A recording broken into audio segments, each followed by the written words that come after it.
Students, आज का हमारा क्लास नवोदय सैनिक नेतरहाट के क्लासों पर आधारित होगा और आज का हमारा चैप्टर है रेखागणित यानी जियोमेट्री।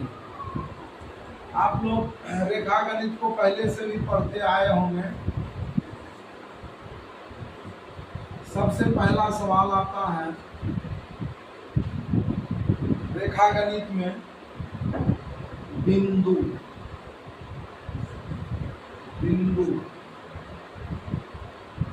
है ना। ये बिंदु कहते किसको है? जिसको हम लोग क्या बोलते हैं?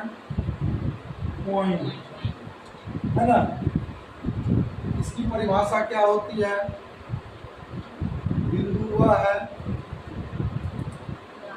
जिसमें ना तो स्थान होता है, मतलब लंबाई होता है, चौड़ाई होता है और ना ही मोटाई होता है। उसे क्या कहते हैं? बिंदु कहते हैं। इस पर हम लोग थोड़ा सा शॉर्ट में निकलेंगे क्योंकि पूर्व में आप लोग इस सबको पढ़ चुके हैं। बिंदु का परिभाषा आप जान गए। बिंदु वह है जिसमें ना लंबाई होता है, ना चौड़ाई होता है और ना मोटाई होता है, उसे हम बिंदु कहते हैं। अगला पॉइंट है मेरा रेखा। रेखा का इसको हमको क्या कहते हैं? लाइन, है ना। इसको क्या कहते हैं? लाइन।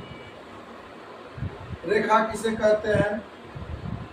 रेखा वह है जिसमें लंबाई होती है, चौड़ाई और मोटाई नहीं होती है, उसे हम क्या कहते हैं? रेखा कहते हैं, है ना। रेखा का परिभाषा क्या बताएंगे?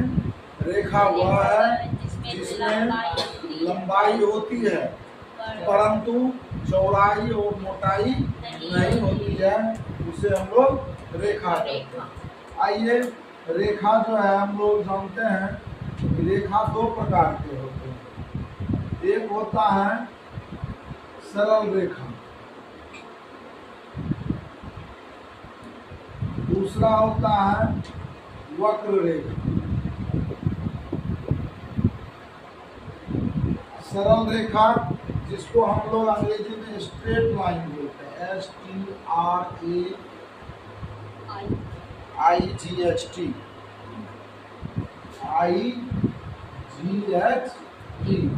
स्ट्रेट लाइन, है ना। और इसको बोलते हैं वक्र रेखा को curved line,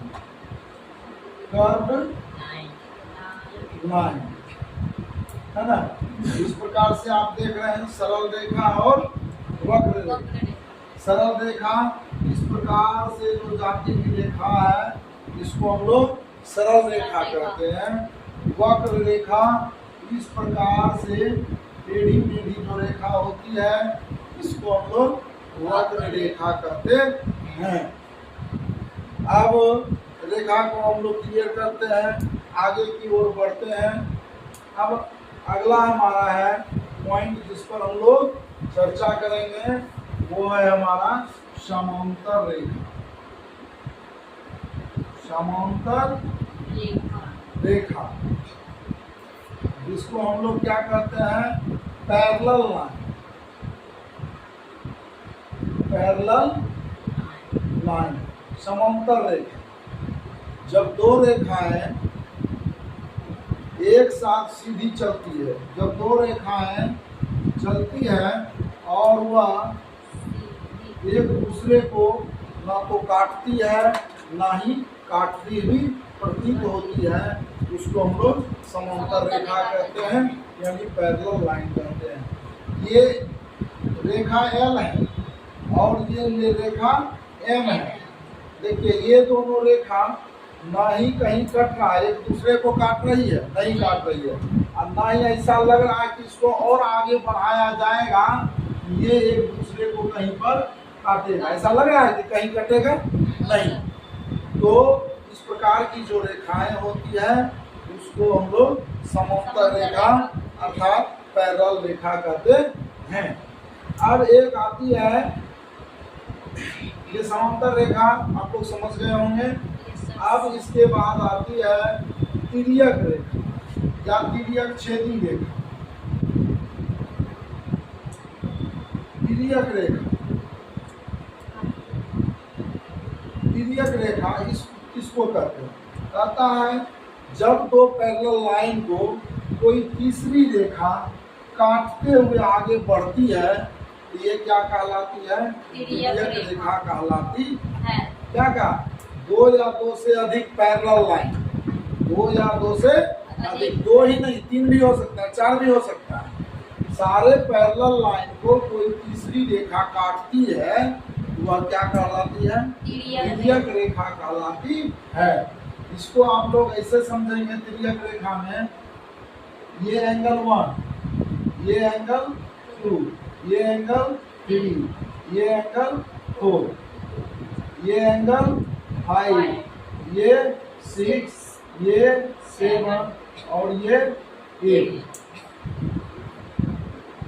angle 1 is equal to angle 1 plus angle 2 is equal to 150 degree, है ना। जब एंगल 1 को एंगल 2 के साथ जोड़ेंगे तो यह हमेशा क्या होगा? 180 डिग्री यानी 180 डिग्री होगा। ये एंगल जो है एक दूसरे का आसन्न कोण कहलाती है, यानी इसको एडजस्ट एंगल बोलते हैं।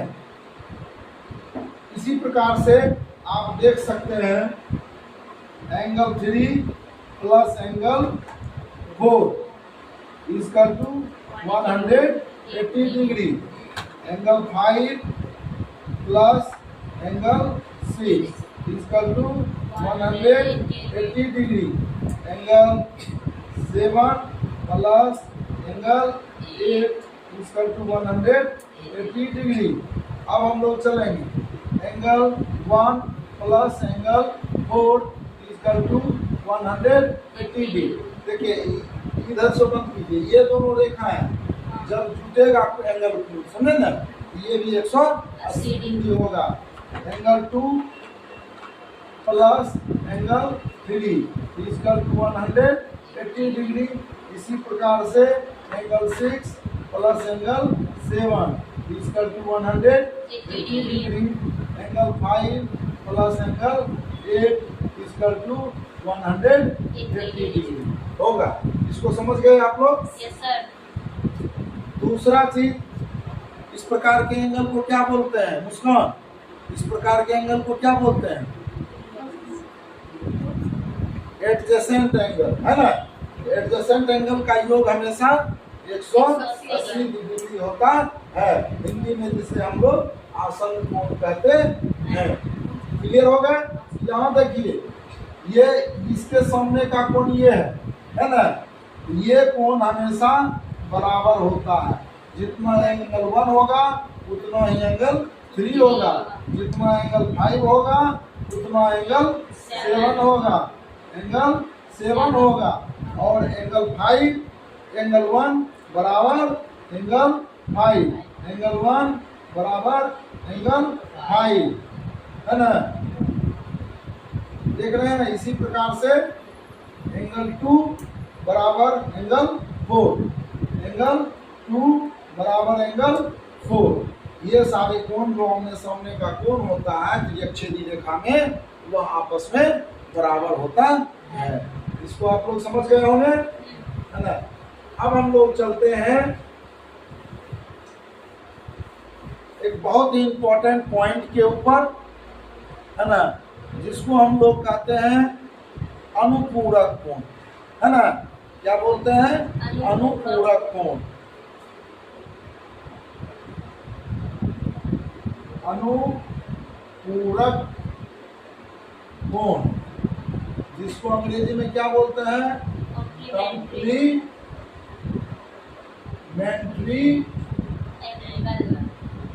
एंगल। ये कॉम्प्लीमेंट्री एंगल जब होता है दो कोण का योग, है ना, जब दो कोण का योग 90 डिग्री हो जाए वह क्या कहलाते हैं? कम्प्लीमेंट्री एंगल, है ना। अनुपूरक कोण, दो कोण का योग कितना होना चाहिए? दो कोण का योग, दो कोण का योग 90 डिग्री हो तो वह क्या कहलाएगा? अनुपूरक कोण कहलाता है। कोण कहलाता है। इसको क्लियर हो गए? Yes sir.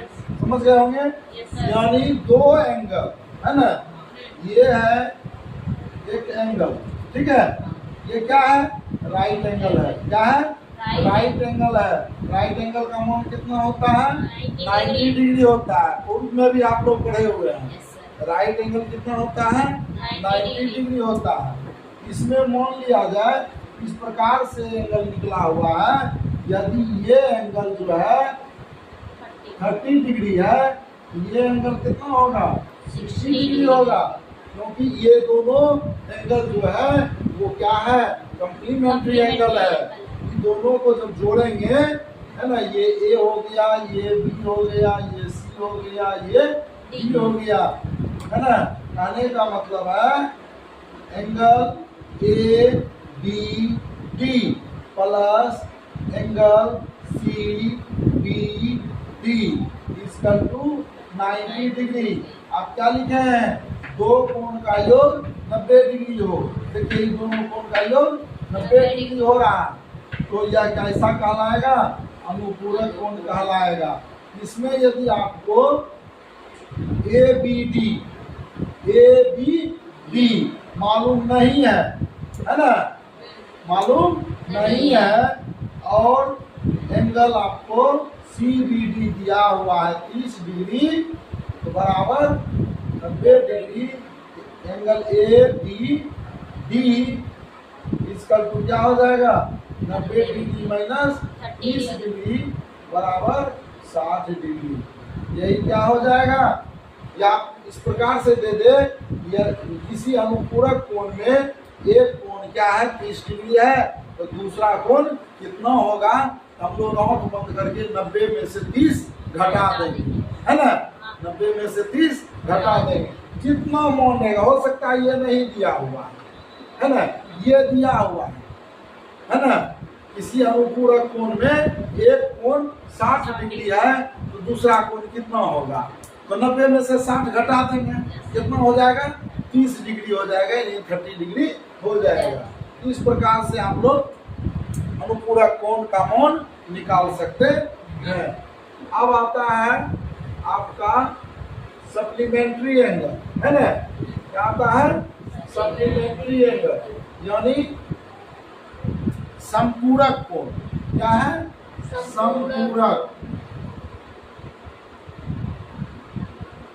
संपूरक कोण।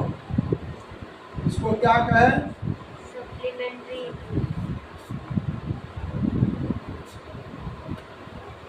सप्लीमेंट्री एंगल, है ना। इसमें होता है क्या? आप कम्प्लीमेंट्री में पढ़े दो एंगल का योग कितना होना चाहिए? 90 डिग्री। इसमें पढ़ना है दो एंगल का योग 180 डिग्री होना चाहिए, है ना। यदि दो कोण या कोणों का योग 180 डिग्री हो तो वह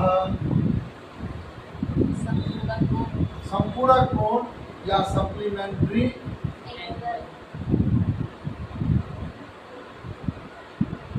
एंगल कहलाती है। ये एक रेखा है, इसका जो कोण होता है ये कितना होता है? 180 डिग्री होता है। इसी में एक एंगल इस प्रकार से यदि बन जाए, है ना, ये बन जाए, ये यदि 60 डिग्री है ना, तो ये कितना होगा? तो ये दोनों एंगल का योग कितना हो जाएगा? 180। ये ओ हो गया, ए बी देखा है, इसको जो है ओ सी काट रहा, तो एंगल क्या बना?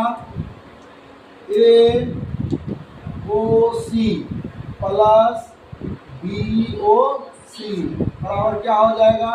180 डिग्री। इन दो कोण का योग कितना होना चाहिए? 180 डिग्री।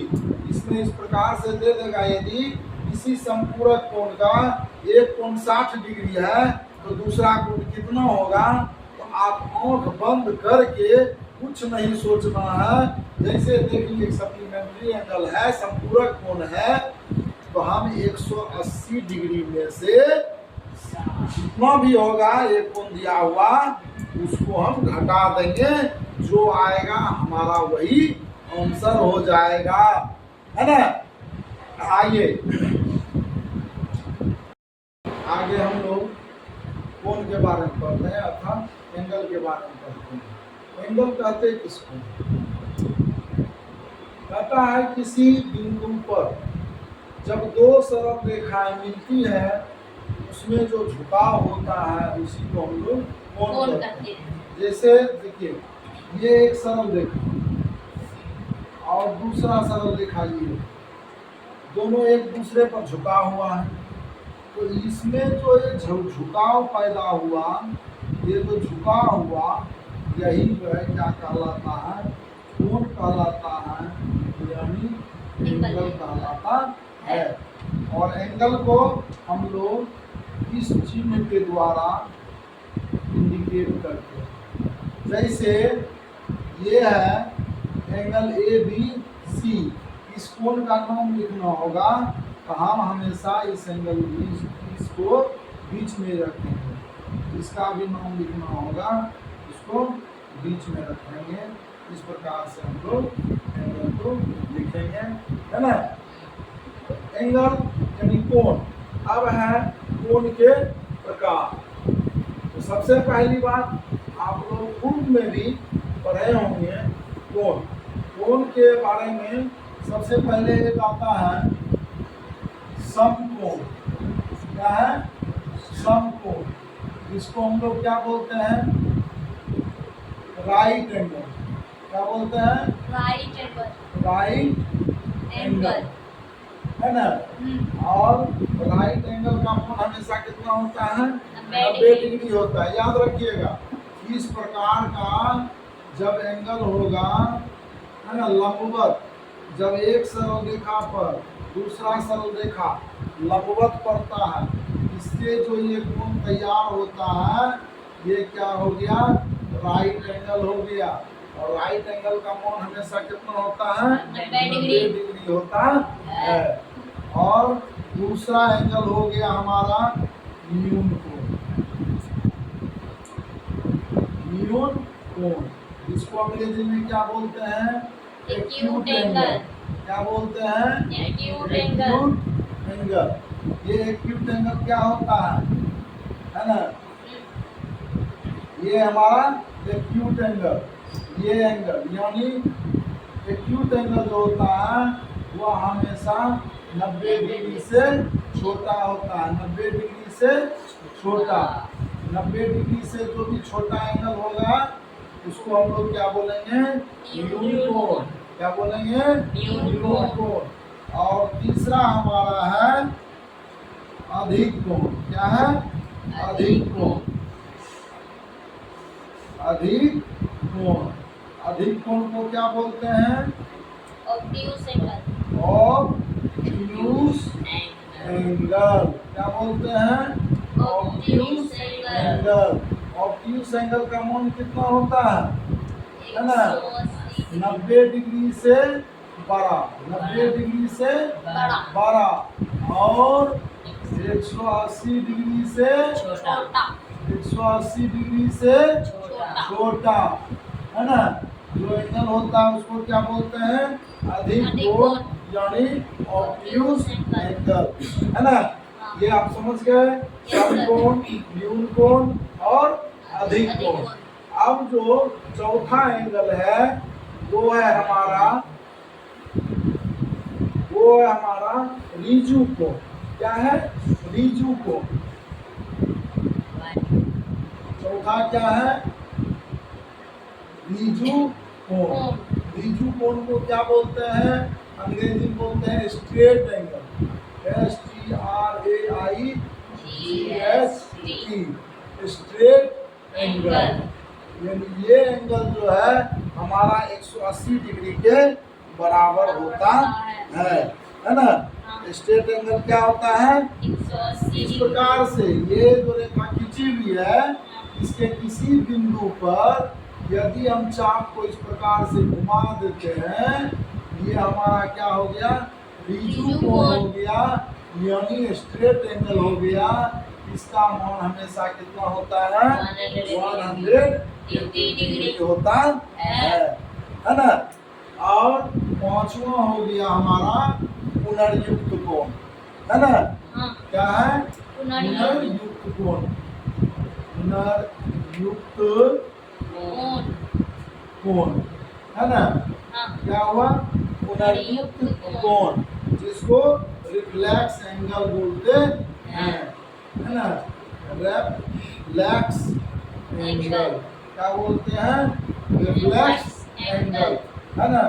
जो कोण, है ना, जो कोण क्या होता है? 180 डिग्री से बड़ा, 180 डिग्री से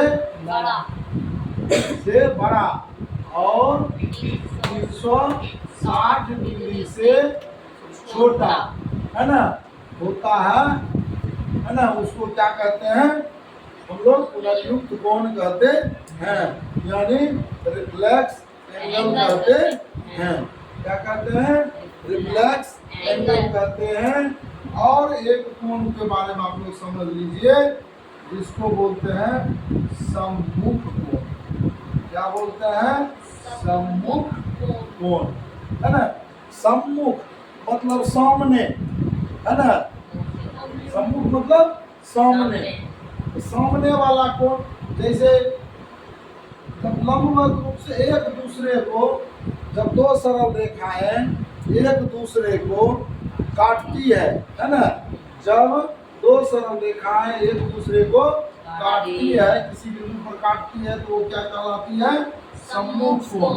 तो जैसे ये कोण हो गया, इसके सामने का कोण ये हो गया, ये दोनों कोण आपस में बराबर होते हैं।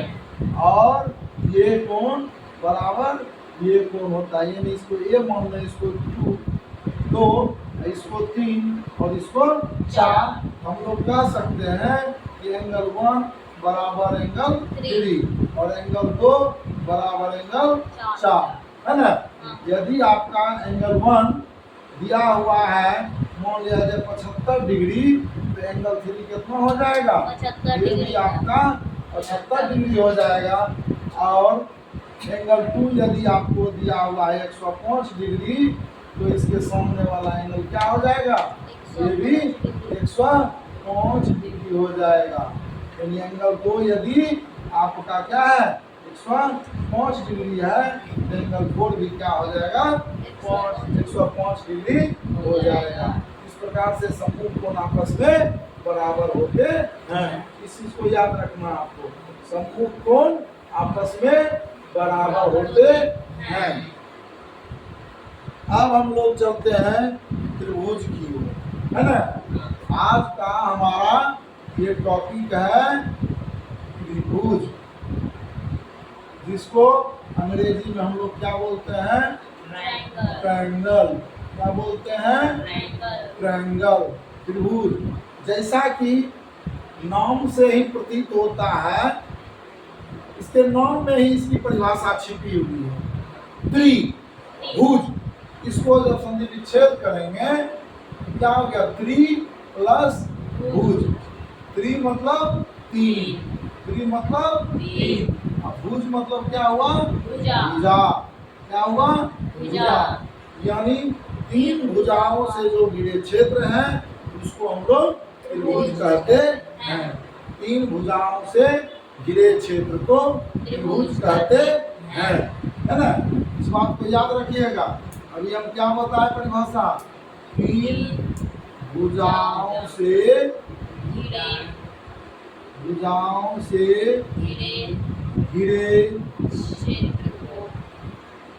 क्षेत्र को क्या कहते हैं? त्रिभुज त्रिभुज कहते हैं कहते हैं, है ना?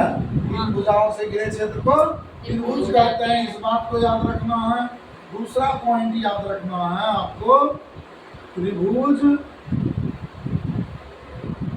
के तीनों कोण का योग, है ना, 180 डिग्री होता है ना? ये दो बातें आपको याद रखनी है ना?